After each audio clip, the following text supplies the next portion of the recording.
Hi hello నమస్తే, నేను మీ SS Patnaik. మన పిమ్ స్టూడియోలో ఇప్పుడు ఒక ప్రముఖ వ్యక్తి మనతో ఉన్నారు. అతను ఎవరో కాదు, మేఘాలు చెప్పిన ప్రేమ కథ సినిమా దర్శకులు విపిన్ మనతోనే ఉన్నారు. ఇప్పుడు కాసేపు ఆయనతో చిట్ చాట్, కాస్త బబ్లీగా, కామెడీగా, మరి కొంచెం రొమాంటిక్గా మాట్లాడుతూ ఆయన సినిమా విశేషాలని తెలుసుకుందాం. హాయ్ విపిన్. హలో విపిన్, మేఘాలు చెప్పిన ప్రేమ కథ. మేఘాలు ప్రేమ కథ చెప్తాయి సరే, కానీ ఎప్పుడు మన పరిచయము విపిన్ ఎస్ఎస్ పట్నాయక్. అసలు యూట్యూబ్ ఛానళ్ళు కానీ, ఈ వెబ్సైట్స్ కానీ, ఈ సోషల్ నెట్వర్క్లో ఛానల్స్ లేని టైంలో అవును తెలుగు1.comకి మన ఇద్దరం ప్రోగ్రామ్ డైరెక్టర్. అవును కరెక్ట్. అప్పుడు తెలుగు1.comలో చిన్న చిన్న షార్ట్ ఫిల్మ్స్ తీసాం. అవును, అసలు చెప్పాలంటే సోషల్ నెట్వర్క్లోని తొలిసారిగా షార్ట్ ఫిలిమ్స్, ఇండిపెండెంట్ ఫిలిమ్స్ తీసిందంటే మనమే. అవును ఓపో. అవును 2008లో 2008లో అంటే 2008, ఇది 2025. అప్పుడు పుట్టిన వాళ్ళు కూడా ఇప్పుడు షార్ట్ ఫిల్మ్ చేస్తున్నారు. అలాంటిది ఇప్పుడు మేఘాలు చెప్పిన ప్రేమ కదా అని నువ్వు సినిమా డైరెక్టర్వి, ఇన్నాళ్ళు ఎక్కడికి వెళ్ళిపోయావు, ఏమైపోయావు అని చెప్పేసి నేను మొత్తానికి దొరకబట్టాను. అవును ఒక కాలేజ్కి వెళ్ళా, ఇది పాలిటెక్నిక్ కాలేజ్కి. ఎన్సీసీ మాస్టర్ ఒక అతను పరిచయం అయ్యారు, కార్తీక్ అని. ఇంకా మనకు ఉంటుంది కదా, మన డైరెక్టర్స్ అంటే ఒక క్రేజ్ ఉంటుంది కదా, దాంతో డైరెక్టర్ గారు అది ఇది షేక్ హ్యాండ్ ఇచ్చుకున్నాం. ఎన్సీసీ ఆఫీసర్ అంటే నాకు కొంచెం అభిమానం. మాట్లాడుకుంటే మా ఫ్రెండ్ ఒక అతను ఉన్నారు, విపిన్ అని. విపిన్ అనే పేరు నీ ప్రపంచంలో విన్నది నీ దగ్గరే, ఆ తర్వాత ఎవరి దగ్గర వినలేదు, అంతకు ముందు వినలేదు. అయితే కార్తిక్ నేను అదే పాలిటెక్నిక్ కాలేజ్లో మేమిద్దరం కలిసి చదువుకున్నాం. తన నా క్లాస్మేట్ అనమాట. తను అదే కాలేజ్లో ప్రొఫెసర్ అయ్యాడు. నేను ఆ కాలేజ్ నుంచి బయటకు వచ్చాక కాలేజ్కి ఐవైసీతో వెళ్ళావు సెకండ్ ఇయర్కి. అవును, lateral entry, intermediate vocational course ద్వారా. Correct, lateral. నాకు తెలిసిపోయింది మొత్తం జాతకు మొత్తం వచ్చింది. సో ఆ తర్వాత అక్కడి నుంచి తెలుగు ఇవన్నీ ఇంకా నీకు తెలిసినవి అట్లా. అక్కడ నుండి ఎక్కడ ఇది స్టార్ స్పోర్ట్స్కి వేటికి అంటే అది చాలా పెద్ద జర్నీ పట్నాకి ఇది. అంటే తెలుగు నుంచి నేను ఒక యాడ్ ఏజెన్సీలో జాయిన్ అయ్యాను. యాడ్ ఏజెన్సీలో జాయిన్ అయ్యి అప్పుడు అడోబ్ CS4, CS5 ఈ లాంచ్ ఈవెంట్స్ చేయడం, క్యాంపెయిన్ ప్లానింగ్ చేయడం, యాడ్ క్యాంపెయిన్స్ డిజైన్ చేయడం, మార్కెటింగ్ చేయడం, ఇదంతా చేసుకుంటూ కెరియర్ స్టార్ట్ చేశా అక్కడ మళ్ళీ ఫ్రెష్గా. అక్కడి నుంచి 24 గంటలకి బ్రాండ్ మేనేజర్గా వెళ్ళా. అక్కడ పనిచేసిన తర్వాత అలా మళ్ళీ ఇంకో యాడ్ ఏజెన్సీకి, JWT అని, అది ప్రపంచంలో మొట్టమొదటి అడ్వర్టైజింగ్ కంపెనీ అనమాట. ఈ 15% కమిషన్ అనే ఐడియా తీసుకొచ్చిన కంపెనీ JWT. సో వాళ్ళకి సౌత్ ఇండియా హెడ్గా కన్సల్టెంట్గా యాజ్ అ కన్సల్టెంట్ వర్క్ చేశా. ఆ తర్వాత మొత్తం కెరియర్ షిఫ్ట్ అయింది అక్కడ నుంచి. అక్కడ నుంచి పోయిటరీ ఇవన్నీ మనకి ఎలాగో ఉన్నాయి, అవి సైడ్లో జరుగుతూనే ఉన్నాయి. అవునవును, నా కవితలు పబ్లిష్ అయ్యాయి కూడా. సిరివెన్నెల గారు లాంచ్ చేసిన కవితలు బహుశా నా కవితలు మాత్రమే ఆయన లైఫ్ మొత్తంలో. కవితలు యాక్చువల్గా ఏంటంటే ఎవరు రాస్తారంటే ప్రేమలో బాగా సక్సెస్ అయిన వాళ్ళు, ప్రేమలో బాగా ఫెయిల్ అయిపోయిన వాళ్ళు. ఈ రెండిట్లో నువ్వు అయిపోయి. నేను ప్రేమను పట్టించుకోను వాడిని. సో ప్రేమ మనకి కొంచెం అంత సెట్ అవ్వలేదు అనమాట. అది మరి సెట్ అవ్వలేదంటే రాసుకుంటే వెళ్ళిపోయాం. సెట్ అవ్వలేదంటే సెట్ చేసుకోవడానికి వెళ్ళడం అయితే జరిగింది. ఇంకా జరుగుతాయిగా, మనం యూత్లో ఉన్నప్పుడు ఏవో ఉంటాయి. సో అయిపోయినాయి అవి. అది ఎప్పుడు ప్రైమరీ ఫోకస్ అది కాదు మనకి. సినిమానే, సాహిత్యం, కళలు, ఇదే ఉండింది ఎప్పుడు. అంటే అక్కడిదేనా ఈ మేఘాలు చెప్పిన ప్రేమ కదా? అంతే, ఆ కవిత్వమే. కవిత్వం, ఆ సెట్టింగ్ అవి కాదు. నా పర్సనల్ లైఫ్ ఏమి సినిమాల్లో పెట్టను. సీక్రెట్. నా పర్సనల్ లైఫ్ మన పర్సనల్ లైఫ్ చూసాను. మన అబ్దుల్ కలాంలో మన జీవిత చరిత్రలు చదివేసి జనాలు ఇన్స్పైర్ అయిపోవడానికి. నేను యాక్చువల్గా ఏం చేస్తుంటాను, పక్కింట్లో ఎవరైనా తిట్టుకున్నారనుకో చూస్తుంటాను. ఎందుకు మీకు అని అడుగుతారు ఇంట్లో. అసలు ఎలా తిట్టుకుంటున్నారు చూస్తే రేపు పొద్దున మన సినిమాలు పెడదాం. కరెక్ట్ అబ్జర్వేషన్ అయితే ఉంటుంది. ఎస్, మన కథలంతా సమాజం నుంచే వస్తాయి. సెలబ్రిటీ అవ్వక్కర్లే. అవును, అలాగా ఇప్పుడు నువ్వు సెలబ్రిటీ. అంటే మన పర్సనల్ లైఫ్ లోంచి అయితే ఏం రాయలేదు, ఇదంతా fiction, work of fiction. Okay, అయితే మన పర్సనల్ కూర్చున్నాక నీ లైఫ్ నాకు చెప్పు. నువ్వు రాసుకోవచ్చు. నేను రాస్తాను. ఇది ఒక యథార్థ సంఘటనకు ప్రతిరూపం విపిన్ అంతే చెప్పేసి. సరే, అయితే మేఘాలు చెప్పిన ప్రేమ కథ సినిమాకి వద్దాం. అసలు ఈ సినిమా తీసేటప్పుడు ఏంటంటే కొత్త ఆర్టిస్టులు, హీరో హీరోయిన్, అవును, కొద్దిగా పెద్దవాళ్ళు, అవును, ఒకప్పుడు స్టార్స్, అవును, సుమన్, మరి రాధిక గారు, మరి సుమన్ గారు కానీ రాధిక గారు కానీ, మరి మిగతా తులసి గారు, అందరు పెద్ద ఇవన్నీ తీసుకుంటే వీళ్ళందరూ కూడా పెద్ద ఆర్టిస్టులు. అవును, వాళ్ళందరితోనే సినిమా చేయాలి, పెట్టాలి. అసలు ఈ సినిమాకి అంత పెద్ద స్టార్ క్యాస్ట్ అవసరమని నీకు అనిపించిందా? అంటే కొత్త హీరో పెట్టావు కాబట్టి కొత్త వాళ్ళు పెట్టవచ్చు కదా. అంటే అప్పుడు ఏంటంటే కొత్త హీరోయిన్ అంటే ఇప్పుడు నరేష్ అగస్త్య అంత కొత్త కూడా ఏం కాదు, అతన్ని ఓటీటీలో చూసున్నారు. ఓటీటీలో చాలా హిట్ సిరీస్లు చేసిన యాక్టరు, మంచి పర్ఫార్మర్. ఈ అమ్మాయి కొంచెం కొత్త. ఓకే, అమ్మాయి ఇలాంటి కథకు ఒక ఫ్రెష్ ఫేసే కావాలి. అయితే వీళ్ళ ఇద్దరు చుట్టూ జరిగేది చాలా పవర్ఫుల్ ఇన్ఫ్లుయెన్షియల్ క్యారెక్టర్స్ అనమాట అవి. సో ఇప్పుడు చెప్పేవాడిని బట్టి ఆ డైలాగ్ ఉండే పవర్ మారిపోతుంది.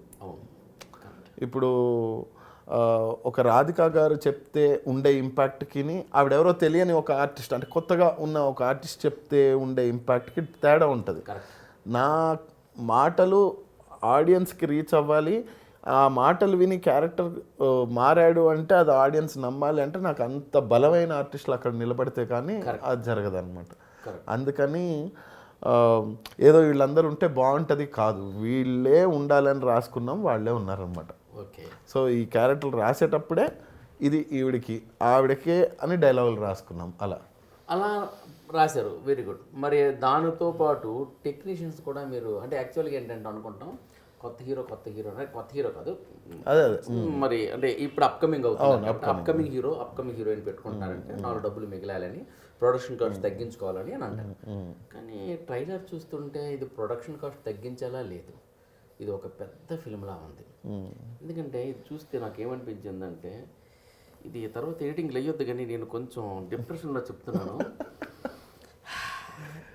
కే విశ్వనాథ్ సినిమా చూసినట్టు అనిపిస్తుంది. అంటే కే విశ్వనాథ్ గారు తీసారేమో అనిపిస్తుంది. ఆ పేరు నేను సంపాదించాలనుకున్నాను, సంపాదిస్తాను, కాకపోతే నా సర్లే తప్పదు ఇంకా. ఓకే, మరి అంటే పూర్తి కాదులే, కొంత కే విశ్వనాథ్ గారు. అంటే కే విశ్వనాథ్ గారితో పోల్చుకోవడానికి మనం ఆయన శిష్య పరమాణువుల్లో లాస్ట్ నెంబర్లో ఎక్కడ ఉంటాము. ఏదైనా సరే కే విశ్వనాథ్ గారి పేరుతో పోలుస్తున్నాము. మరి ఆ కే విశ్వనాథ్ గారు సినిమాలా అనిపించింది. ఇప్పుడు రీసెంట్గా చూసిన సీతారామం, ఆ సినిమా వాయిస్ లాగా డబ్బింగ్ వినిపిస్తుంది, క్వాలిటీ ఇవన్నీ వినిపిస్తున్నాయి. సో ఇదేంటంటే, అంటే నీతో కలిసి పనిచేశాను కదా, ఇంత కలిసి పనిచేసానంటే పోరాలంటే నాకు ఎందుకో లోపల రావట్లేదు, కానీ తప్పట్లేదు, కొన్ని చెప్పట్లేదు. సరే, కాకపోతే ఏంటంటే ఇతను ఎంత దుర్మార్గుడు అంటే ఇంకొకటి అడిగి ఆ దుర్మార్గత్వం నేను చెప్తాను. అయితే ఇప్పుడు ఈ కొత్త ఆర్టిస్టులు పెట్టారు, ఈ కొత్త ఆర్టిస్టులు పెట్టడం వల్ల ప్రొడక్షన్ కాస్ట్ తగ్గుద్ది అనుకుంటారు. కానీ నువ్వు పెట్టింది ఏంటంటే చుట్టూ ఉన్న వాళ్ళందరూ కూడాను మరి హై లెవెల్ పెయిడ్ ఆర్టిస్ట్. అక్కడికి వస్తున్నా, ఆర్టిస్టులు మాత్రమే కాదు, ఇప్పుడు ఆర్టిస్టులు అంటే బిజినెస్ పర్పస్లో కనిపించడం కోసం విపిన్ పెట్టారు. కొత్త హీరోని పెట్టారు కాబట్టి చుట్టూ పోస్టర్లో కనిపించడం పెట్టారు అనుకోరు. కానీ కనిపించిన తెర వెనుక ఉండే టెక్నీషియన్స్ కూడా సీనియర్ మోస్ట్ టెక్నీషియన్స్ పెట్టడం జరిగింది. దాని యొక్క అంతరార్థం ఏంటి అంటే, ఇలాంటి కథలు డీల్ చేసేటప్పుడు ఏమవుతుంది అంటే, ఇవన్నీ సెన్సిటివ్, మనం సరిగ్గా హ్యాండిల్ చేయలేకపోతే జనాలకు అసలు ఎక్కువ అనమాట. సో ఆ మీటర్, ఇప్పుడు ఈ షార్ట్లో ఈ మూడ్ ఉండాలి అని మనం అనుకున్నాము అంటే మనం అది సినిమాటోగ్రాఫర్కి చెప్తాము. ఆ మూడ్ అతను డెలివరీ చేయకపోతే మనం ఎంత గొప్ప సీన్ రాసుకున్నా అది నిలబడదు. ఆ మూడ్ని ఆ డైరెక్టర్ మనకి ఆ ఎన్వైర్న్మెంట్ సెటప్ చేయకపోతే సినిమాటోగ్రాఫర్ ఎంత పని చేసినా అది నిలబడదు. ఇంత చేసి షూట్ చేసి తీసుకెళ్ళాక ఆ మూడ్ని అర్థం చేసుకుని ఇది కరెక్ట్, ఇది ల్యాగ్, ఇక్కడ కట్ చేసేద్దాం అనే ఒక రైట్ డెసిషన్ తీసుకునే మెచ్యూరిటీ ఉన్న ఎడిటర్ లేకపోతే ఆ సీన్ పండదు. అలాంటప్పుడు ఇప్పుడు ఇలాంటి సెన్సిటివ్ సబ్జెక్ట్స్కి చాలాసార్లు ఏమవుతుందంటే ల్యాగ్ అయిపోతుంటాయి మనకి తెలియకుండానే. ఎందుకంటే డైరెక్టర్గా ఇది ఇంకా కావాలి, ఈ సీన్ ఇలా సస్టైన్ అవ్వాలని చాలా ఎక్కువ మనం ఇన్వాల్వ్ అయిపోతుంటాం. కానీ ఆడియన్స్ పర్స్పెక్టివ్లో యాజ్ ఎ డైరెక్టర్ మనకు అది ఉంటుంది, కానీ ఆడియన్స్ పర్స్పెక్టివ్లో లేదు, ఇంత చాలు విపిన్ కమ్యూనికేట్ అవుతుంది అని చెప్పగలిగే సామర్థ్యం ఉన్న ఎడిటర్ కావాలి. Okay okay. ఇప్పుడు మనం నిజమే సెట్లోకి వచ్చాక మనం టైగర్ ఆ లైనే అసలు లైన్ కూడా కదా రింగ్ మాస్టర్. రింగ్ మాస్టర్ ఎందుకంటే ఒక కెమెరామ్యాన్ ఒక సింహం, ఒక ఆర్ట్ డైరెక్టర్ ఒక ఎలిఫెంట్ అనుకోవచ్చు, ఇంకొక అతను వచ్చేసి ఇంకొక అంటే ఒక్కొక్క దిగ్గజాలే. అలాంటి వాటిని మెయింటైన్ చేయాలంటే సాఫ్ట్వేర్ ఫీల్డ్లో ఉన్న ఒక గోపాలుడు లాంటి ఒకే వ్యక్తి కాదు. సాఫ్ట్వేర్ ఫీల్డ్ ఏంటంటే టీమ్ లీడర్స్ గోపాలుడు అన్ని అయితే అన్ని గోవులు ఉంటాయి, లేదా అన్ని ఒక్కొక్కటి ఒక్కొక్కటి దిగ్గజం. అవును. మిగతా ఏ డిపార్ట్మెంట్ తీసుకున్నా అంతా ఒకటే ఒక క్వాలిఫికేషన్ ఒక టైప్ ఆఫ్ క్వాలిఫికేషన్స్ వస్తాయి. ఇక్కడ డిఫరెంట్ క్వాలిఫికేషన్స్ వస్తాయి. వీళ్ళు మెయింటైన్ చేయాలంటే డైరెక్టర్ అనేవాడు రింగ్ మాస్టర్ అయ్యాలి. రింగ్ ఇలా పడిపోయిందా సింహం మింగేస్తుంది, పులేనే మింగేస్తుంది, కరెక్ట్, ఇవన్నీ ఉంటాయి. కానీ ఇంత డైరెక్టర్ కూడా ఎడిటర్ రూమ్ దగ్గరికి వెళ్తే ఎడిటర్కి బానిస అయిపోతాడు. ఖచ్చితంగా అవ్వాలి అంటాను నేను. అయితే నా ఫీలింగ్ అయితే మనం ఎడిటర్ మాట వినాలి. అంటే బానిస ఏంటంటే పనివాడని మీరు అనుకోవద్దండి. టెర్మినాలజీలో ఏంటంటే మేము ఫ్రీగా ఫ్రెండ్లీగా మాట్లాడుకున్నప్పుడు టెర్మినాలజీ ఇంతవరకు చూడండి, దీన్ని ఇంకా డెప్త్గా మీరు వెళ్ళొద్దు. నేను ముఖ్యంగా ఈయన చెప్తుంది ఏంటంటే కొత్తగా వచ్చే డైరెక్టర్స్కి ఇది ఒక లెక్చర్, వాళ్ళకు ఒక అనుభవ పాఠాలు, మీకు ఒక మంచి ఆయన గుణపాఠాలు, మీకు అనుభవ పాఠాలు, ఆయన నేర్చుకునేవి మీకు పాఠాలు. నేను చెప్తాను ప్రతిదీ కూడా ఏంటంటే ఒక యూనిట్ అంతే. సరే అయితే ఇద్దరు వద్దాం. అయితే ఏంటంటే అలాంటి ఎడిటర్ అనే వ్యక్తి దగ్గరికి వెళ్ళి మనం బెండ్ అవ్వాలి. ఎందుకు? ఫస్ట్ చూసేది అతను ఫస్ట్ ఆడియన్స్. ఆయన తీసిన తర్వాత ఫస్ట్ ఆడిటోరియం ఎడిటరే. సో అందుకనే నేను అండ్ ఇంకోటి ఏంటంటే మార్తాండ్ గారు ఏదో ఈ సినిమాకి మేము తీసామండి, ఇదిగోండి ఫుటేజ్ ఎడిట్ చేయండి కాదు. ఆయన ఈ సినిమా స్టార్ట్ అవ్వక ముందు నుంచి నేను ఆయన ట్రావెల్ చేస్తున్నాం అనమాట. ఆయన దగ్గర చాలా నేర్చుకున్నాను నేను. అంటే సినిమా స్టార్ట్ కూడా కాకముందు కూడా నేను ఆయన రెగ్యులర్గా కలవడం, ఆయనకి ఎప్పుడు ఖాళీ దొరికినా ఆయనతో కూర్చుని కాసేపు మాట్లాడడం. సార్ మీరు ఫ్రీ ఉన్నారా, కలవచ్చా అంటే పర్లేదమ్మా రా అని పిలిచేవారు. నాకున్న డౌట్లన్నీ అడగడం, కథలు డిస్కస్ చేయడం, నా కథల్లో ఆయన డెవలప్మెంట్స్ సజెషన్స్ ఇవ్వడం, అలా మొదలైన కథ అనమాట. సో ఈ నా అదృష్టం ఏంటంటే మార్తాండ్ గారు ఈ సినిమా స్టార్ట్ అవ్వక ముందు నుంచి మాతో ఉన్నారు. మేమేదో తీసేసి వచ్చేసి సార్ ఇది అని కాకుండా ముందు నుంచి ఉండడం వల్ల నాకు ఇంకా హెల్ప్ అయిందనమాట. అంటే ఇప్పుడు ఈ పెద్ద ఆర్టిస్టులకి డేట్స్ కానీ తీసుకురావడానికి కానీ ముందు వాళ్ళకి ఆ క్యారెక్టర్స్కి ఒప్పించడానికి కానీ కథలో ఆ దమ్ము ఉంటేనే ఒప్పుకోవాలి. అవును. ఇన్ ద సేమ్ టైం వీళ్ళు కూడా మార్తాండ్కి వెంకటేష్ గారు కానీ తోట తరణి గారు కానీ ఆ డెప్త్ లేకపోయినా డైరెక్టర్లో ఆ ఇంపాక్ట్ కనిపించకపోయినా ఎంత రెమ్యూనరేషన్ ఇస్తామన్నా వాళ్ళు ఒప్పుకోరు. వాళ్ళని ఎలా ఒప్పించావు? అంటే అదే మళ్ళీ మంచి కథతో వెళ్ళాం. చాలా రోజులైంది ఇలా హాయిగా ఒక మొత్తం సినిమా కుటుంబం అంతా కలిసి కూర్చుని చూడగలిగే సినిమా థియేటర్లో వచ్చి U/A లేదా ఏ సర్టిఫికెట్ ఉంటే తప్ప సినిమాలు థియేటర్లో బొమ్మ పడని రోజుల్లో మనం కంప్లీట్ ప్రాపర్ ఎలాగైనా సరే కుటుంబం అంతా కూర్చుని హాయిగా చూడగలిగే ఒక సినిమా చేయాలని అనిపించింది. అప్పుడు దానికి కావాల్సిన ఒక ప్రపంచాన్ని బిల్డ్ చేశాము. అలా బిల్డ్ చేసి ఆ బిల్డ్ చేయడంలో ఆ ప్రాసెస్లో కూడా చాలా టైట్గా రాసుకున్నాం స్క్రిప్ట్. అది వీళ్ళకి నెరేట్ చేసినప్పుడు ఏంటంటే ఇప్పుడు మార్తాండ్ గారు కానీ మన తరణి గారు కానీ వాళ్ళు చెప్పగానే వాళ్ళకి ఒక ఎక్సైట్మెంట్, అరే చాలా రోజుల తర్వాత ఇలాంటి కథ వస్తుంది ఏంటి, వీళ్ళెవరు ఇలాంటి కథ తీసుకుని వచ్చారు. సో ఆ క్రెడిట్ ప్రొడ్యూసర్ గారికి వెళ్ళాలి. అలాంటి కథ అడిగిన ప్రొడ్యూసర్ ఆవిడ, ఎవరు అడుగుతున్నారండి అలాంటి కథలు. సో ఆవిడ అలాంటి కథ అడగడం, ఇలాంటి కథ చేయాలని వీళ్ళు రావడం ఏంటి అంటే వాళ్ళకు కూడా ఇప్పుడు తరణి గారు ఎన్ని సినిమాలు చేశారు, ఎన్ని సినిమాలు చేస్తూ ఉన్నారు ఆయనకు కూడా ఇదేంటిది వీళ్ళేంటి ఇది ఈ ఎక్స్పెరిమెంట్ చేస్తున్నారు ఏంటి అని అనిపించి. అండ్ ఆయన కథ విన్నాక నాకు అర్థమైపోయింది ఐఎమ్ డూయింగ్ దిస్ ఫిలిం అన్నారనమాట. డిఓపి గారు కానీ మన మార్తాండ్ గారు అయితే ఆయన ఉన్నారు ముందు నుంచి, ఇంకా ఆయన చేయకపోవడం అనేది ఉండదు. సో ఆయన మా అంటే ఒక రకంగా మా మెంటార్ లాగా అనమాట. అలా మరి ఇప్పుడు అదే విధంగా ఆర్టిస్టులకి ఏదో కింద మీద పడి నువ్వు కథలు చెప్పి ఓకే అంటే వాళ్ళ క్యారెక్టర్సే నా బలం అనమాట. మీ క్యారెక్టర్ ఇలాంటిది అని చెప్పినప్పుడు ఓకే ఈ క్యారెక్టర్లో విషయం ఉంది, నన్ను ఊరికేనే ఏదో ప్యాడింగ్ కోసం వీళ్ళు పెట్టుకోవట్లేదు అనే. అంటే ఇప్పుడు ఆర్టిస్ట్ అనే వ్యక్తికి ఏంటంటే అబ్బా ఇలాంటి క్యారెక్టర్ చేయాలని అనిపిస్తుంది, అవును చేస్తాను. టెక్నీషియన్స్కి వచ్చేటప్పుడు ఏంటంటే బా మంచి కంటెంట్తో వచ్చాడు డైరెక్టర్, కథ బాగుంది, ఇలాంటి దానికి చేస్తే మనకి బాగుంటుంది అని వాళ్ళకుంటుంది. కానీ ప్రొడ్యూసర్స్కి ఏముంటుంది, డబ్బు వస్తుందా రావట్లేదా. ఇలాంటి తరుణంలో ఒక ప్రొడ్యూసర్కి వెళ్ళి ఎక్స్పెరిమెంటల్ స్టోరీని తీసుకెళ్ళి ఒక ఫీల్ గుడ్ మూవీని కథను చెప్పి ఆవిడని ఎలా కన్విన్స్ చేయగలిగావు? అంటే లక్ ఏంటంటే అసలు ఇలాంటి కథ అడిగిందే ఆవిడే నాకు ఇలాంటి కథ కావాలి, ఇలా వైలెన్స్ లేకుండా. అంటే నిన్ను చూస్తే వైలెన్స్ లేకుండా కథ అడగడం ఎలా కనిపించింది ఆవిడకి? ఆవిడకి తీసుకొస్తే ఇంటర్వ్యూ చేస్తాను తప్పకుండా, అది ఆవిడని అడగాలి యాక్చువల్లీ. ఎందుకంటే ఇతను వైలెన్స్ చెప్పాలంటే సెన్సర్ గట్ల పడతాయి. వైలెన్స్ ఏంటంటే వైలెన్స్కి బ్రాండ్ అంబాసిడర్ తిను, సైలెన్స్గా కనిపిస్తున్నాడు కానీ ఇందులో ఉండే వైలెన్స్ చాలా ఉంది.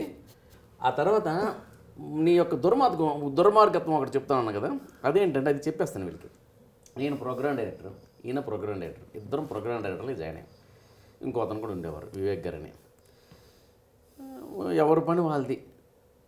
సార్ మీరు అనుకొని పిలుచుకొని వెళ్తుండేవాళ్ళం. అందరినీ కంట్రోల్ చేసేవాడు. నాకన్నా వయసులో చిన్నవాడు, నేను అతనికన్నా వయసులో పెద్దవాడిని. కంట్రోల్ చేయాలంటే వయసు అడ్డు వస్తుంది కొంచెం, కానీ కంట్రోల్ చేయాలంటే దుర్మార్గత్వం లోపల మెండుగా ఉంది. ఏం చేశాడు తెలుసా? గుర్తుందా? గుర్తుండగా మానేద్దులే. తను పట్నగర్ మనం బాబాయ్ అబ్బాయి అని ఒక షార్ట్ ఫిల్మ్ చేస్తున్నానండి. సూపర్, అది షార్ట్ ఫిల్మ్ కాదు, ఇప్పుడు వెబ్ సిరీస్ అంటున్నారు, అప్పుడు వెబ్ సిరీస్ కాదు సీరియల్ అన్నారు. సీరియల్ అనేవాళ్ళం, వెబ్ సిరీస్ మొట్టమొదటి వెబ్ సిరీస్ మనమే చేస్తున్నాం వెబ్ సిరీస్. దాంట్లో మీరు యాక్ట్ చేయాలండి అన్నారు. నేను మహానటుని కదా, యాక్టింగ్ అంటే గొలు ఎక్కువ, యాక్టింగ్ చేసేస్తా రెడీ అన్నాను.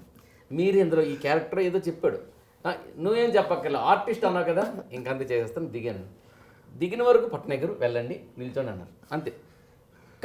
యాక్షన్ అనేటప్పుడు నేను యాక్ట్ చేసినప్పుడు అక్కడ స్టార్ట్ అయిందండి. పట్నాయక్ ఫేస్లో మార్చాను, పట్నాయక్ కొంచెం స్మైల్ ఇవ్వాలమ్మా, పట్నాయక్ నవ్వేది, పట్నాయక్ అంటే యాక్చువల్లీ అలా ఏం కాదు, నీలో మంచి నటుడు ఉన్నాడు కాబట్టి ఆ నటుడిని ఫస్ట్ గుర్తించింది నేను, అది చెప్పాలి. కానీ నేనేదో కుట్రలు పన్నానని చెప్తే ఎలాగా? అలా చెప్పాలా? అలా చెప్పాలి. మళ్ళీ వెనక్కొద్దాం. అయితే నాలో ఒక మంచి నటుడు ఉన్నాడండి, ఆ నటుడిని గుర్తించింది విపిను. ఈ విపిను నటుడిని గుర్తించి నన్ను అక్కడ నిల్చోబెట్టి చాలా బాగా చూసుకున్నాడండి. ఎంత మర్యాదగా మాట్లాడేవాడు, అంత మర్యాద. ఇవన్నీ నిజం అనుకుంటారా? నిజం అనుకోండి, చాలా మర్యాదగా మాట్లాడారు. అయితే ఏంటంటే అంత మర్యాదగా మాట్లాడిన వ్యక్తి షూటింగ్ చేస్తున్నప్పుడు నన్ను పిలవలేదండి, ఎందుకంటే నేను కలవలేదండి అని, నంబర్ లేదండి.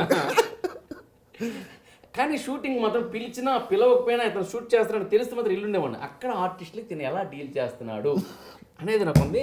నెక్స్ట్ నీ షూట్లో పిలవకపోయినా వస్తా, ఆర్టిస్ట్ ఎలా డీల్ చేస్తావో చూస్తా. తప్పకుండా క్యారెక్టర్ ఇస్తే ఇంకా బాగుంటుంది కదా. డెఫినెట్గా ఇస్తాను. ఓకే, ఇస్తా ఉన్నా కదా, అయిపోయింది, రికార్డెడ్. Sure shot. అక్కడ నుండి మా ఇద్దరు స్నేహం పెరిగిందిలేండి. అక్కడ నుండి మీరు సార్ అనుకునే మేము ఆ సీరియల్ దగ్గర నుండి మా ఇద్దరి మధ్య మంచి స్నేహం పెరిగింది. స్నేహం పెరిగి ఏమైందంటే అది ఇంకా ఎన్నో విషయాలు షేర్ చేసుకున్నాం. తక్కువ మనసే మనం కలిసి వర్క్ చేసాం కానీ చాలా విషయాలు షేర్ చేసుకున్నాం. చాలా రోజుల తర్వాత పాలిటెక్నిక్ ఏఎన్ఓ గారు ధర్మాన నీ నెంబర్ మళ్ళీ దొరకబట్టుకెళ్ళాను. నిజంగా మేఘాలు చెప్పిన ప్రేమ కథ డైరెక్టర్ ఇతను ఇంటర్వ్యూ చూసినా నేను పోల్చలేను. ఎందుకు తెలుసా, అతను ఇలా ఉండేవాడు అప్పుడు విపిన్. అప్పుడు 19 ఏళ్ళు. సరే వయసు చెప్పకలే కానీ నీ బట్టి నా వయసు తెలుస్తుంది ఇక్కడ. ఇప్పుడు చూసారు ఎంత ఇది మా పర్సనాలిటీ ఎన్నిటితో వచ్చాక విపిన్ అల్లరి చిల్లరగా తిరిగి ఈ గంగా అన్నట్టు ఈ విపిన్ అన్నట్టు ఉంది. ఇప్పుడు ఈ సినిమాలోని టెక్నికల్గా మనం మాట్లాడుకుందాం. ఏ కెమెరా ఉపయోగించారు? ఆర్ఎల్ఎక్స్ 35 అని లేటెస్ట్ కెమెరా అనమాట. ఇప్పుడు మార్కెట్లో ఉన్న బెస్ట్ కెమెరా అదే. సో మొత్తం సినిమా దాంతో షూట్ చేసాం. ఓకే. సో లెన్సెస్ దాని మీద సిగ్నేచర్ ప్రైమ్ లెన్సెస్ వాడాను. ఆహా.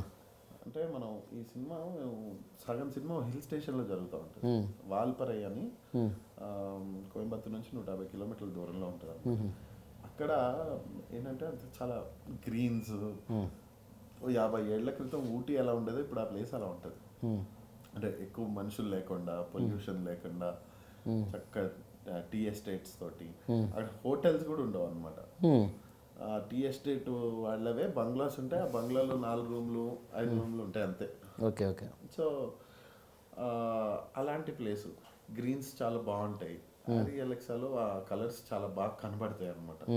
అదే ట్రైలర్ చూస్తుంటే కలర్ కూడా చాలా చక్కగా ఉంది. డిఐ కూడా చాలా మన ప్రసాద్ ల్యాబ్ లోనే చేసాం డిఐ. నరేంద్ర అని కలరిస్ట్ చాలా బాగా వర్క్ చేశాడు. డామెన్సే బేస్ లైట్ బేస్ లైట్లో చేశారు. తర్వాత సౌండ్ సిస్టమ్ కూడా ఏమంటే సెల్ ఫోన్లోనే అంత చక్కని సౌండ్ వినిపిస్తుందంటే థియేటర్లో ఇదొక ఫీస్ట్ సౌండ్. 200%. అంటే బుడపెస్ట్లో సెషన్స్ అన్ని బుడపెస్ట్లో రికార్డ్ చేసాం అన్నమాట. వైలెన్స్ అంతా బుడపెస్ట్లో యూరోప్లో చేయించాడు అన్నమాట జస్ట్. కానీ అదేంటంటే డీటెయిల్డ్గా ఉంది ప్రతిదీ. మంచి వర్క్. ఇప్పుడు సెల్ ఫోన్ అంటే ఏంటి, అది ఒక స్టీరియో. అవును, స్టీరియో కూడాను ఒక దాని ఇన్స్ట్రుమెంట్ దాని ప్రాణం అంతే. అందులోనే మనకి డీటెయిల్డ్గా వినిపిస్తుంది. అది జస్ట్ గొప్పతనము. మన సౌండ్ డిజైనర్ రాధాకృష్ణ గారు, వాళ్ళిద్దరికి బ్యూటిఫుల్. అదే అంటున్నాను, ఇంత పెద్ద ఆర్టిస్ట్, ఇంత పెద్ద టెక్నీషియన్స్ పెట్టుకొని అంటే ఒక చాలా పెద్ద ప్రయోగమే. ఎందుకంటే హీరో అనేవాడు, హీరోయిన్ అనే వ్యక్తి, వాళ్ళు ఏంటంటే మంచి ఆర్టిస్టులే, బట్ కొత్త వాళ్ళు కొత్త వాళ్ళు. హీరో అనే వ్యక్తిని, హీరోయిన్ అప్కమింగ్ వాళ్ళు దే ఆర్ మంచి ఆర్టిస్టులు, నో డౌట్, కొత్త వాళ్ళు. ఇన్ ద సేమ్ టైం నీ యొక్క ఎక్స్పీరియన్స్ అనేది టీవీ ఎక్స్పీరియన్స్ కానీ, నెక్స్ట్ ఈ యాడ్ ఫిల్మ్స్ కానీ, మరి మన వెబ్సైట్ కానీ, ఈ సోషల్ నెట్వర్క్ ఎక్స్పీరియన్స్ కానీ నాకు తెలుసు, ప్రత్యేకించి చెప్పకలే. కానీ సినిమా పరంగా ఏంటంటే నువ్వు ఇది ఫస్ట్ సినిమా కదా, కాబట్టి ఏంటంటే వాళ్ళందరూ టెక్నీషియన్స్ దృష్టిలో నువ్వు కొత్తవాడే. సో ఇక్కడ హీరో కొత్త, హీరోయిన్ కొత్త, డైరెక్టర్ కొత్త, మిగతా వాళ్ళందరూ కూడా పాత కాదు, సీనియర్ ఎక్కువ ఉంది, ఎక్స్పీరియన్స్డ్ పర్సన్స్. సో ఆ ఎక్స్పీరియన్స్డ్ వెల్ నోన్ పర్సన్స్, వాళ్ళందరూ వెల్ నోన్ పర్సన్స్. ఇప్పుడు పాత వాళ్ళంటే 30 ఏళ్ళ నుండి ఉండేవాళ్ళు చాలామంది ఉన్నారు. 30 ఏళ్ళ నుండి ఉన్నంత మాత్రం వాళ్ళు సీనియర్స్ అవ్వరు. 3 ఏళ్ళలో కూడా వెల్ నోన్ ప్రూవ్ చేసుకున్న వ్యక్తులు ఉన్నారు. సో అలాగా ప్రూవ్డ్ ఆర్టిస్టులు, ప్రూవ్డ్ టెక్నీషియన్స్ పెట్టుకున్నాం. దానివల్ల ఏంటంటే అంతకు ఈ సినిమా ముందు విప్పినికి, ఈ సినిమా తర్వాత డైరెక్టర్ విప్పినికి ఏమైనా తేడా ఉందా? నిజంగా చెప్పాలంటే కొంచెం ఎక్కువ పేషెన్స్ వచ్చింది. అంటే మనం మీడియాలో ఉండి లైవ్ బ్రాడ్కాస్ట్లు అవి చేసి ఆ స్పీడ్ ఎక్కువ అలవాటు అయిపోయి ఆ కెమెరా ఈ కెమెరా ఇన్ని చేసి, లేదు ఒకటే కెమెరా, నీకు ఇంతే కావాలి, ఇవాళ ఇంతే చేస్తున్నాం అనే లగ్జరీని అనుభవించిన తర్వాత ఆ కామ్నెస్ అనేది వచ్చిందని ఒప్పుకుంటారు. సో అది కారణం, ఆ ఈ విపిన్లా ఉండడానికి కారణం ఇదన్నమాట. తర్వాత మాట్లాడదాం. తర్వాత ఈ సినిమాలో చాలామంది డైరెక్టర్లు వరకు, మిగతా వాళ్ళ వరకు వాళ్ళ గర్ల్ ఫ్రెండ్స్ని, లేకపోతే తెలిసిన వాళ్ళు, పాత ప్రియురాలను ఎవరినో ఒకరిని ఇంట్రొడ్యూస్ చేయడం, పెట్టడాలు చేస్తారు. అలా మనమేమైనా గర్ల్ ఫ్రెండ్స్? అలాంటివి ఏం లేవు. నేను నాకు ముందు నుంచి ఒకే ప్రియురాలు, అది సినిమా. ఇన్ని రోజులు దూరం లాంగ్ డిస్టెన్స్ లో అంతేనా కలిసి ఉంటున్నాం అనమాట, నేను సినిమా. అంటే రికార్డ్ అవ్వట్లేదు మళ్ళీ మాట? రికార్డ్ అయినా అవ్వకపోయినా అదే ఆన్సర్. అంతేనా? ఇంకేం లేదు. ఓకే. నేను ఇంటెలిజెంట్ ఫెలో. ఇంట్లో కాదు, బయట కూడా జంటే, అందుకని అడిగాను. ఇంట్లో జంటే కాదు, బయట కూడా జంటే అని అడిగాను నేను మాట. సరే, మ్యారేజ్ అదే అందుకనే intelligent. Why should buy a cow? అంతే కదా, better buy milk. Yes. Okay. ఇంకా టెక్నికల్ ఆర్టిస్టులతో వర్క్ చేసాం. ఆర్టిస్టులతో పాటు ఎప్పుడైనా ఆర్టిస్టుల మీద నువ్వు చిరాకు అవ్వడం కానీ, లేదా ఆర్టిస్టులు నీ మీద చిరాకు అవ్వడం కానీ అస్సలు జరగలేదు? అస్సలు జరగలేదు. ఎందుకంటే మేము సినిమా అంతా కూడా విదిన్ 50 days 47 daysలో కంప్లీట్ చేసాం సినిమా.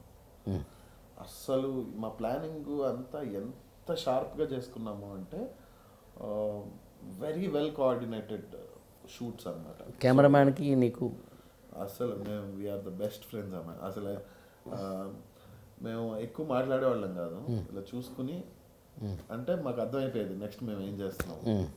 సో అంత అంత కమ్యూనికేషన్ ఉండేది ఎడిటర్ గారు. ఇంకా ఆయన చెప్తున్నా ఆయన నాకు మెంటల్ అంటూ ఆయన. సో నేను ఫుటేజ్ పంపిస్తే ఫస్ట్ ఆయన నుంచి వచ్చిన first response footage looks good అని రాత్రి 12:30కి మెసేజ్ చేశారు అనమాట ఆయన.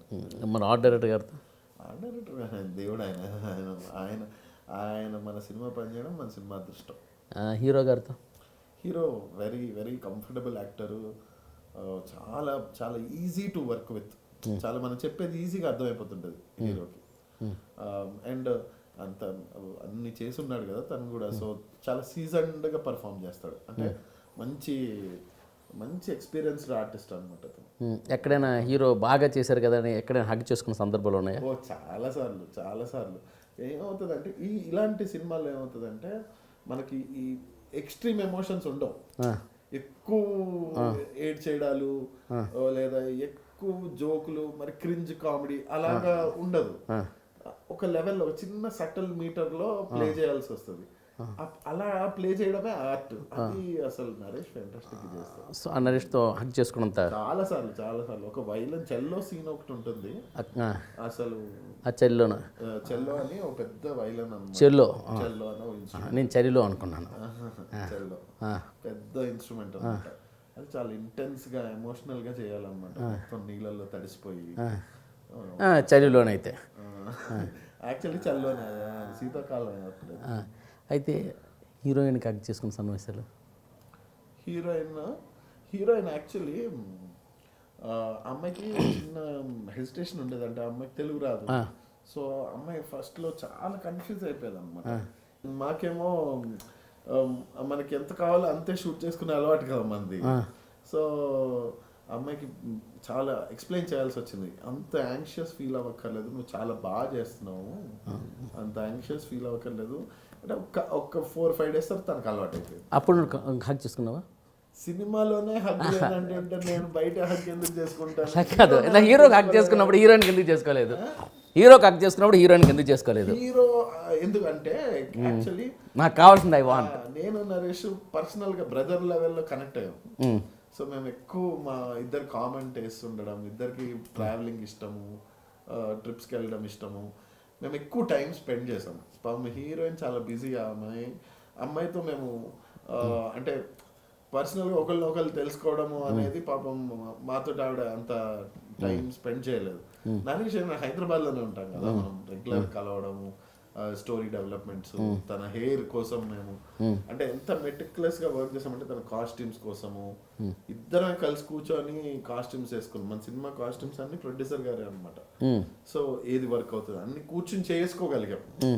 ఈ అమ్మాయి పాపం చెన్నైలో ఉండడం వల్ల మనం ఏంటంటే కథ వరకు చెప్పడం. మరి హీరోయిన్ కాస్ట్యూమ్స్ ప్రొడ్యూసర్ గారే, ఆవిడే కాస్ట్యూమ్ డిజైన్. అందరికి నేను అసలు మనది కాదు కూడా ఆ డివిజన్. ఎందుకు మనం ఫిల్మ్ మేకింగ్ చూసుకుంటే చాలు, రికార్డ్ అవ్వట్లేదులే. అయినా అదే మనం ఫిల్మ్ మేకింగ్ చూసుకుంటే చాలు, ఆర్టిస్ట్ పర్ఫార్మెన్స్లు చూసుకుంటే చాలు, మనం పర్ఫామ్ చేయక్కర్లేదు. ఓకే సరే, ఇప్పుడు నీ పర్ఫార్మెన్స్ కూడా చాలా బాగుంది. సరే, ఇప్పుడు ఈ సినిమాలో మేఘాలు చెప్పిన కథతో ప్రజలకి ఏం చెప్పదలుచుకున్నావు?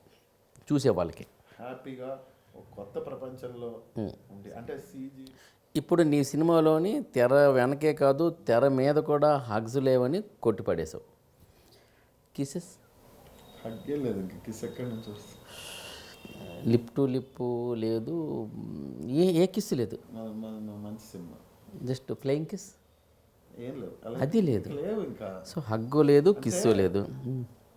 శారీరకంగా దగ్గర అయిపోతేనే రొమాన్స్ అని నేను బిలీవ్ చేయను. అంటే రొమాన్స్ కెన్ రన్ ఇన్, కళ్ళతో కూడా రొమాన్స్ జరుగుతుంది అనేది నా belief. But I want romance. Where is romance? Cinema అంతా రొమాన్సే ఉంటుంది. జస్ట్ వాళ్ళు ఫిజికల్గా ఇవాళ రేపు వస్తున్నట్లు ఉండదు అంతే.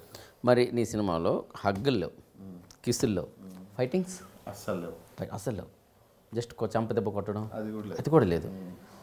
ఫైటింగ్స్ లేవు, హగ్స్ లేవు, మరి బీభత్సమైన రక్తపాతం కానీ లేకపోతే అరుపులు, కేకలు, నవ్వులు అవి కూడా లేవన్నావు.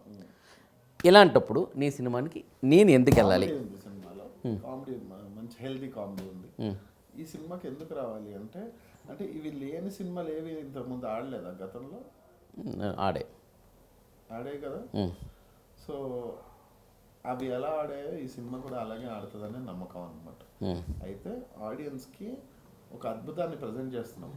మళ్ళీ ఇంకెప్పుడు ఆ లొకేషన్లో ఎవరు షూట్ చేయలేరు. చాలా ఛాలెంజెస్ ఉంటాయి. అంటే చేయలేరు అంటే మేము పడ్డ కష్టాలు వాళ్ళు పడతామంటే చేయొచ్చేమో తప్ప చాలా కష్టం అక్కడ షూట్ చేయడం. అలాంటి ఒక బ్యూటిఫుల్ లొకేషన్ మనం సెల్ ఫోన్లో చూసే కంటే ఒక పెద్ద స్క్రీన్ మీద చూస్తున్నప్పుడు వచ్చే ఫీలింగ్ వేరు. సెల్ ఫోన్ సౌండ్ లేదా ఈ టీవీ సౌండ్ కంటే సరౌండ్ సౌండ్, డాల్బీ అట్మాస్లో ఈ మ్యూజిక్ని వింటుంటే వచ్చే ఫీలింగ్ వేరు. అది అంటే ఒక 150 రూపాయలకి అంత మనం ఆడియన్స్కి ఇచ్చేస్తున్నాం. వేరే ప్రపంచం, ఒక హాయి అనే ఒక ప్రపంచంలోకి తీసుకెళ్తున్నాం. అంటే ఇప్పుడు ఇచ్చే ఆడియన్స్కి నీ సినిమా ద్వారా ఒక ఎంటర్టైన్మెంట్ ఇస్తున్నావా, మెసేజ్ ఇస్తున్నావా? లేక నేను మెసేజెస్ నేనేమి నమ్మను. ఎంటర్టైన్మెంట్ అండర్ కరెంట్ ఏదైనా మెసేజ్ ఉందా? అంటే మీకు నచ్చిన దాన్ని మీరు నిజంగా ఫాలో అవ్వాలనే మెసేజ్ ఉంటుంది. ఓకే. ప్యాషన్ని సిన్సియర్గా ఫాలో అవ్వాలి. ఓకే. ప్యాషన్ అని చెప్పుకుంటూ ఉండడం కాదు, దానికోసం కష్టపడి తపస్సు చేయాలి అనే ఒక మంచి కంటెంట్ ఉంది. సో ఇప్పుడు ఈ సినిమాపై నీకు పూర్తి నమ్మకం ఉంది. 200%. ఆ నమ్మకం ఉంది కాబట్టే మరి ఎంత పెద్ద సినిమాటోగ్రఫర్ కానీ, ఆర్ట్ డైరెక్టర్ కానీ, ఎడిటర్ కానీ వీళ్ళందరూ ఓకే చేయడం అంటే ఇట్స్ నాట్ ఎ జోక్.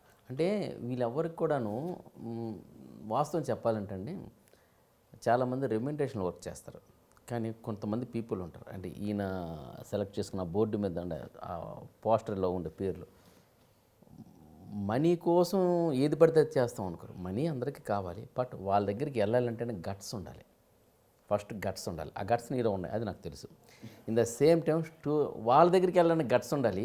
వాళ్ళు వినాలంటే మన కథలో అని గట్స్ ఉండాలి. అది ఉంది కాబట్టి వాళ్ళు డేట్స్ ఇచ్చారు. సో వాళ్ళు డేట్స్ ఇచ్చిన తర్వాత మధ్యలో కూడా వెళ్ళిపోయే సందర్భాలు ఉంటాయండి. ఈ సినిమా నాకు వద్దు, నీతో నాకు వద్దు అనేది. వెళ్ళకుండా చివరి వరకు ఉన్నారు అంటే ఆయన ఓర్పులోని నేర్పులోని ఎందాకన్నారు చూశారు, నేర్చుకున్నాను ఓర్పుగా, అందులో కూడా గట్స్ ఉన్నాయి. సో ఇన్ని గట్స్ ఉండడం వల్ల కట్స్ పడకుండా సినిమా ఫట్ పని వెళ్ళిపోయింది.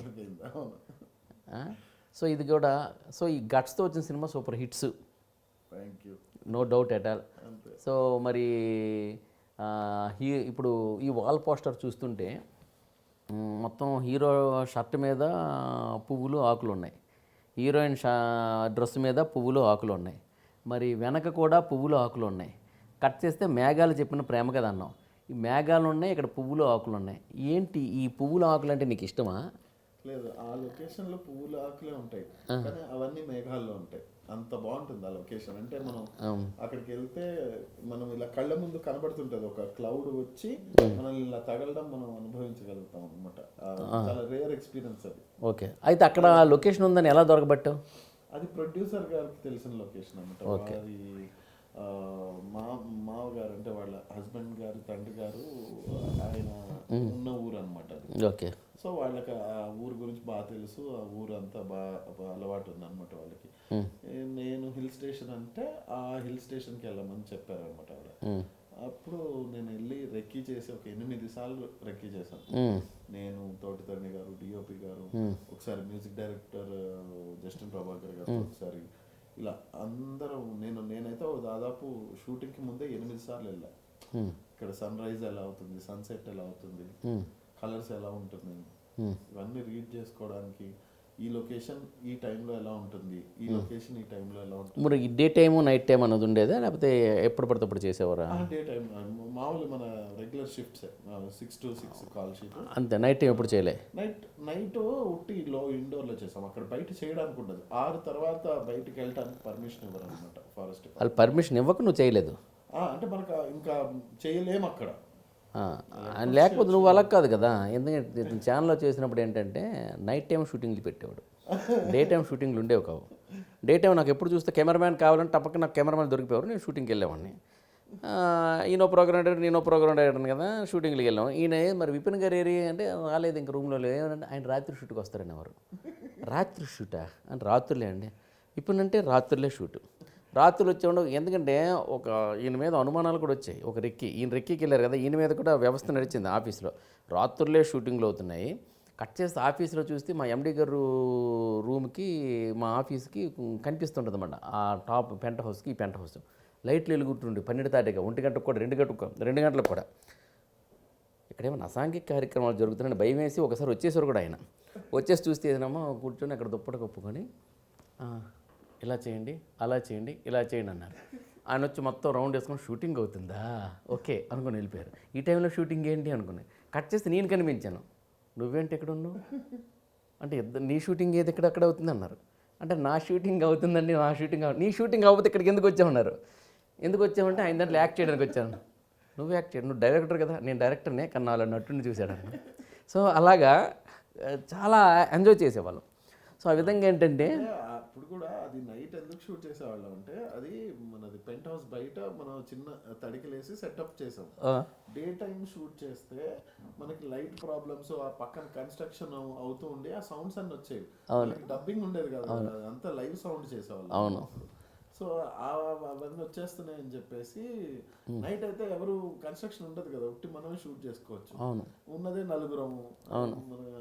సో ఆ సెటప్ అయితే మనకి సౌండ్ క్లారిటీ బాగుంటుందని నైట్ పెట్టారు. కానీ ఆర్టిస్టులు కూడా సపోర్ట్ చేసేవారు నీకు. సూర్యతేజ వచ్చేవారు, అందరూ వచ్చేవారు, అందరూ కూడా నీకు సపోర్ట్ చేశారు. నెక్స్ట్ నైట్ టైం కూడా నువ్వు పెట్టుకుని యాక్చువల్గా ఏంటంటే టీవీ ఛానల్లో ఉండేటప్పుడు మ్యాక్సిమం నేను వెబ్సైట్స్లోనే టీవీ ఛానల్ జాబ్ చేస్తూ తిరిగాను కాబట్టి నువ్వు తిరిగావు కాబట్టి తెలిసింది ఏంటంటే ఆ టైం అయిపోతే ఎక్స్ట్రా టైం చేయడానికి ఇష్టపడరు.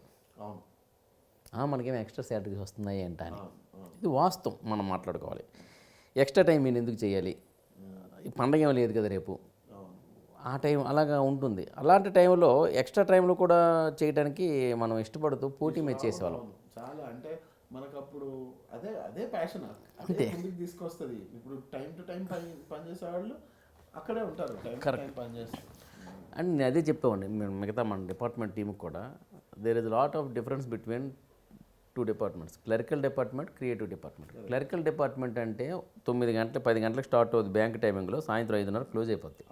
లెక్కలు అంతే, అదే లెక్కలు ఉంటాయి. PTR by 100 అన్నట్టు సూత్రం అదే ఉంటుంది, మారదు. కానీ క్రియేటివ్ డిపార్ట్మెంట్కి సూత్రాలు మారిపోతుంటాయి. ఈ సినిమాలో చేసిన సూత్రం రేపటి సినిమా పనికిరాదు. ఇదే సినిమా రేపు తీస్తే చూడరు, ఈ సినిమా ఇప్పుడు చూస్తారు. ఈవెన్ దేవదాస్ సినిమా అని, బాహుబలి అని సేమ్ తీస్తే చూడరు, సూత్రం మారిపోవాలి. క్లరికల్ డిపార్ట్మెంట్కి ఏంటంటే ఒకటే సూత్రం, అవన్నీ ఉంటాయి దేనికైనా. దీనికి సూత్రాలు అనేది మారిపోతాయి అంతే. కాబట్టి ఏంటంటే అది క్రియేటివిటీ ఎప్పుడు వస్తుందో తెలియదు. అది 6 గంటలకు రావచ్చు, 12 గంటలకు రావచ్చు, రాత్రి పడుకున్నప్పుడు రావచ్చు, బాత్రూంలో కబోర్డ్ మీద కూర్చున్నప్పుడు రావచ్చు, అది ఎప్పుడైనా వస్తుంది. కాబట్టి ఏంటంటే ప్రోగ్రామ్ డైరెక్టర్స్కి ఆ టైమింగ్ లేకుండా కూడా ఉండాలి ఛానల్స్లో కూడాను. ఇది మనం చూస్తే ప్రోగ్రామ్ బట్టి కూడా కొంతమంది కన్విన్స్ అవుతుంది. అంటే ఈ టైంలోనే చేయాలంటే అది కష్టం అవుతుంది. నేను ఎప్పుడు అలా చేసేవాడిని కాదు. ఈ టైంలో చేయాలంటే ఆ టైంలో ఏం చేస్తాం, సినిమా అలా జరగదే. సినిమా డైరెక్టర్స్కి ఒక షెడ్యూల్ వేసుకుని ఆ షెడ్యూల్లో పెట్టుకుంటారు, అది ఉదయమా రాత్రా. కానీ ఏంటంటే వేలాపాల లేకుండా చేసే డిపార్ట్మెంట్ అనేది ఒకటి ఉంది అంటే direction department, cinema department, cameraman అవని ఎవరవని సినిమా డిపార్ట్మెంట్, మన సినిమా. అది మాత్రం నేను ఈ కళామ తల్లికి చేతులెత్తి దండం పెడుతున్నాను. మనకి నిజంగా ఇక్కడ మాత్రం ఇప్పుడు రావాలా, రాత్రి రావాలా, ఉదయం రావాలా, ఇంక్లూడింగ్ అమ్మాయితో సైతం. సార్ షెడ్యూల్ ఎప్పుడు సార్, ఎన్ని గంటలకు సార్, ఎంత టైం ఉంటుంది సార్, ఓకే సార్ అంటారు. అలా అన్నోళ్ళు ఇక్కడ ఉంటారు. లేని వాళ్ళు ఇంకా ఈ పేషెన్స్ ఉండాలి ఇక్కడ. అయితే ఇంకొకటి ఏంటంటే విపిన్, ఈ సినిమాలో ప్రొడ్యూసర్ గారు కూడా కొత్త కదా. అంటే ప్రొడ్యూసర్ కొత్త, డైరెక్టర్ కొత్త, హీరో కొత్త, హీరోయిన్ కొత్త. అంటే నలుగురు మెయిన్ సినిమాకి ఎప్పుడు కానీ for example the best Nandi award అని వచ్చినప్పుడు ఈయన సినిమాకి హీరో ప్రొడ్యూసర్కి ఇస్తారు ఒక నంది, డైరెక్టర్కి ఇస్తారు ఒక నంది, హీరోకి ఒక నంది ఇస్తారు, హీరోయిన్కి ఒక నంది ఇస్తారు. దానివల్ల ఏంటి చిన్నప్పుడు ఉంటుంది మనకున్న నాలెడ్జ్ బట్టి ఈ నలుగురు. అందుకని ఆ నలుగురు విషయానికి వస్తే ఎంతమంది ఉన్నా సరే ఈ నలుగురు కొత్త వాళ్ళు. ఈ నలుగురు కొత్త వాళ్ళు కాబట్టి ఆ నలుగురిలోకి ఈ సినిమా పంపిస్తున్న సినిమా కాబట్టి ఈ నలుగురు కొత్త వాళ్ళు ఆ నలుగురిలోకి పంపిస్తున్న సినిమాని జనాల్లోకి డిస్ట్రిబ్యూట్ చేయాలి కదా. కొత్త వాళ్ళు అయితే డిస్ట్రిబ్యూటర్స్ దగ్గర నుండి ఎగ్జిబిటర్స్ దగ్గర నుండి చాలా ప్రాబ్లమ్స్ ఫేస్ అవుతున్నాయి అనేది ఒక నానుడి. అలా మీకు ఏమైనా ప్రాబ్లమ్స్ ఎదురయ్యాయా? ఇది చాలా ఇంట్రెస్టింగ్ అనమాట. ఎందుకంటే మేము కొత్త డైరెక్టరు, కొత్త ప్రొడ్యూసరు, హీరో కూడా పెద్ద అంటే అప్కమింగ్ హీరో. ఓటీటీలో బాగా పేరుంది కానీ థియేటర్ ఇంకా కొత్తగానే ఉన్నది. సో ఈ సిచ్యువేషన్లో అంటే మనం ముందు నుంచి కథే నమ్ముకొని ఉన్నాం. మనం డిస్ట్రిబ్యూటర్లకు మన కంటెంట్ చూపించాము. అండ్ అసలు మాకు నిజంగా ప్రాబ్లమ్స్ అయితే ఏవి రాలా. చాలా హ్యాపీగా డిస్ట్రిబ్యూషన్ అయిపోయింది అనమాట. యాక్చువల్లీ అదే చాలా ఈజీగా అయింది మా సినిమాకి. ఇదే మాకు ధైర్యం ఇస్తుంది అనమాట. మా సినిమా జనాలు చూస్తారని ఎందుకు అనిపిస్తుంది అని అంటే మేజర్గా ఎక్కడైతే ప్రాబ్లం వస్తుందో ఆ ప్రాబ్లం మాకు ఈజీగా సాల్వ్ అయింది. ఓకే, ఆ ప్రాబ్లం సాల్వ్ అయిపోయింది. అది అసలు మాకు అసలు చాలా కేక్ వాక్ లాగా డిస్ట్రిబ్యూటర్లు అందరూ దే వెల్కమ్ అది. ఓకే, సో ఇప్పుడు సినిమా ఎప్పుడు రిలీజ్ అవుతుంది? 22 ఆగస్ట్. ఆగస్ట్ 22. మెగాస్టార్ చిరంజీవి గారు పుట్టినరోజు నాడు. Happy birthday to Chiranjeevi sir. అయితే ఇప్పుడు చిరంజీవి సార్కి పుట్టినరోజు శుభాకాంక్షలు తెలియపరుస్తూ మీ సినిమా రిలీజ్ అవుతుందంటే మీ సినిమా కూడా మెగా హిట్. తప్పకుండా మెగా హిట్ మీ సినిమా. అదృష్టం అసలు ఎంత అది యాదృచ్ఛికంగా ఆయన పుట్టినరోజు నాడు నా మొదటి సినిమా రిలీజ్ అవడం గుర్తుండిపోద్ది. ఎంత మంది కళ చిరంజీవి గారు. ఆయన పుట్టినరోజు డైరెక్టర్ ఇప్పుడు నాకు ఆగస్ట్ 22 వస్తే చిరంజీవి గారు పుట్టినరోజుతో పాటు విపిన్ ఫస్ట్ సినిమా రిలీజ్ అని చెప్పి వస్తుంది. ఈ ఘోర అవమానాన్ని సహించి జీవించి భరించలేను, కానీ తప్పదు. ఇంకా అదృష్టం, మీ అదృష్టమే నా అదృష్టం. ఓకే, ఏం పర్లేదు. నెక్స్ట్ ఇయర్ 22 రిలీజ్ చేయాలి. సరే, ఇప్పుడు ఏంటంటే సినిమా ఆగస్ట్ 22 రిలీజ్ అవుతుంది కదా. భారీ లెవెల్స్లో ఓపెనింగ్ వచ్చి పేపర్లో ఏమైనా వేద్దాం అనుకుంటున్నావా? ఇన్ని కోట్ల కలెక్షన్ నా సినిమా వచ్చింది అలాంటిది ఏమైనా? అలా చేయాలని అయితే అనుకోవట్లేదు. నేను అనుకోవట్లేదు. మా ఇద్దరి ఐడియా అది కాదు. నచ్చి జనాలు ఖచ్చితంగా థియేటర్లకు వచ్చి సినిమా చూస్తారు. We're sure about it. ఏదో 2 రోజులు ఉండి వెళ్ళిపోతుంది అని అనుకోవట్లేదు. ఖచ్చితంగా ఉండే సినిమా ఇది. ఓకే, అంటే ఓపెనింగ్ వచ్చి వెంటనే క్లోజింగ్ అయ్యే సినిమా కాదు, ఖచ్చితంగా ఉంటుంది. రైజింగ్ అయ్యే సినిమా. ఎస్, ఆ నమ్మకం ఉంది. ఓకే, సో ఈ ఇంత నమ్మకంతో ఇంత మంచి ప్రోడక్ట్తో నువ్వు ముందుకు వస్తున్నావు కాబట్టి డెఫినెట్గా ఆ నమ్మకం దేవుడు కృష్ణుడు నీ సినిమాలో కూడా ట్రైలర్లో కృష్ణుడు ఉన్నాడు. యాదృచ్ఛికం రాధాకృష్ణుడు. ఈ ప్రేమ కథ అంటేనే రాధాకృష్ణ లేకనే ఏ ప్రేమ కథ లేదు. అలాంటిది ప్రేమ కథ నీ సినిమా రాధాకృష్ణులో చెప్పిన ప్రేమ కథ, అదే మేఘాలు చెప్పిన ప్రేమ కథ, వాళ్ళ ఆశీర్వచనంతో వచ్చిన ప్రేమ కథ. అయితే ఈ ప్రేమ కథలోని ఈ కథ ఏదైనా చిన్నది ఏమైనా అలా విస్తృతి బాగున్నా అట్లానా? అట్లా అంటే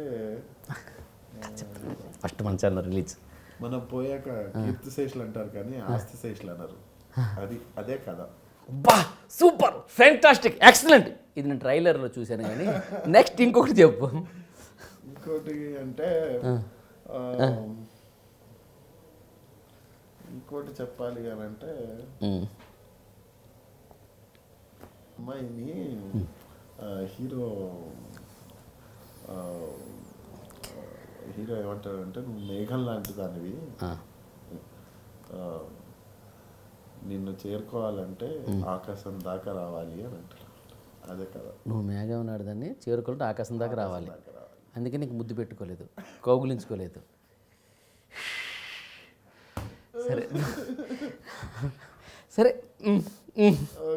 ఓకే, ఈ సినిమా వరకు మాత్రం ఓకే. పార్ట్ 2లో ఎక్స్పెక్ట్ చేస్తున్నాం. మేము we want romance. Where is romance? సరే, ఎనీహౌ చాలా చక్కని సమయాన్ని గడపడం జరిగింది మన ఇద్దరం. మేఘాలు చెప్పిన ప్రేమ కథ. ఎంత చక్కని టైటిల్ పెట్టావు, నిజంగా చాలా బాగుంది. అద్భుతంగా ఆ ఫాంట్ కూడా బాగుంది, ఆ పేర్లు అన్నీ నిజంగా కలర్ కాంట్రేషన్. హీరో చక్కగా ముద్దుగా ఉన్నాడు, హీరోయిన్ కూడా అందంగా ఉంది. నువ్వు హీరోలా ఉండేవాడు అప్పుడు, ఇప్పుడు విలన్లా తయారయ్యావు. నిజంగా నేను అప్పుడు నువ్వు పరిచయం అయినప్పుడు నేను డైరెక్ట్ చేసి ఉంటే సినిమా నేను హీరోగా పెట్టుండేవాడిని. అంత చక్కగా ఉండేవాడు నువ్వు. అందుకని అప్పుడు నువ్వు డైరెక్షన్ చేయలేదు, నేను డైరెక్షన్ చేస్తాను. నన్ను హీరోగా కాకపోయినా ఆర్టిస్ట్గా పెట్టుకో, లేదట్లా మంచి ఆర్టిస్ట్గా పెట్టుకో. ఇంకా సరే ఇన్హో ఐఎమ్ వెరీ హ్యాపీ. మేఘాలు చెప్పిన ప్రేమ కథ సూపర్ డూపర్ మెగా హిట్ అవ్వాలని మనస్ఫూర్తిగా కోరుకుంటూ, నిజంగా ఈ సినిమాకి హిట్ అయితే అసలు పెద్ద కటౌట్ నేను కట్టిస్తా. Thank you so much. Vipin అభిమాన సంఘం అంట. Thank you. Please do watch our film Meghalu Cheppina Prema Katha, releasing on 22nd August. Only in theatres. చూశారు కదా, మేఘాలు చెప్పిన ప్రేమ కథ డైరెక్టర్ విపిన్ గారితోనే ఇప్పటివరకు చిట్చాట్. నెక్స్ట్ మనం సార్ తాలూకా సినిమా మేఘాలు చెప్పిన ప్రేమ కథ సక్సెస్ మీట్లో మళ్ళీ కలుద్దాం. అప్పుడు సార్ ఒక్కరితో కాదు, సార్తోని, హీరో గారితోని, హీరోయిన్ గారితోని, ఇంకా వీలైతే రాధిక గారు, సుమన్ గారితో కూడా కలిసి మనం మంచి కార్యక్రమం చేద్దాం. మేఘాలు చెప్పిన ప్రేమ కథ సూపర్ హిట్. ఓకే అండి, చూశారు కదా మన విపిన్ గారితో చిట్చాట్. మరో కొత్త కార్యక్రమంతో మళ్ళీ మీ ముందుంటాను. అంతవరకు నమస్కారం.